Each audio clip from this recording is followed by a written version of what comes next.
அதாவது மெயினாக இப்படி ஆயிடுவாங்க.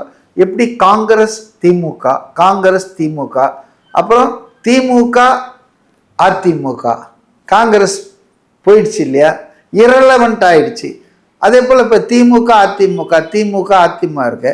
இனி வரும் காலங்களில் தாவேக திமுக இருக்கும். இது கொஞ்ச நாள் ஓடும். Every product has a expiry date இல்லையா?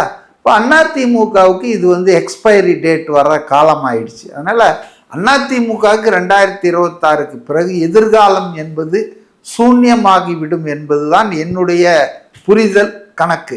ஏன்னா எம்ஜிஆர் ரசிகர்கள், அதிமுகவினுடைய ஆதரவாளர்கள், அவங்கெல்லாம் அப்படியே மைக்ரேட் ஆகிடுவாங்க தாவேகாவுக்கு. ஏன்னா அவங்க திமுகவுக்கு போக மாட்டாங்க. திமுக எதிர்ப்பில் உருவான இயக்கம் அதிமுக.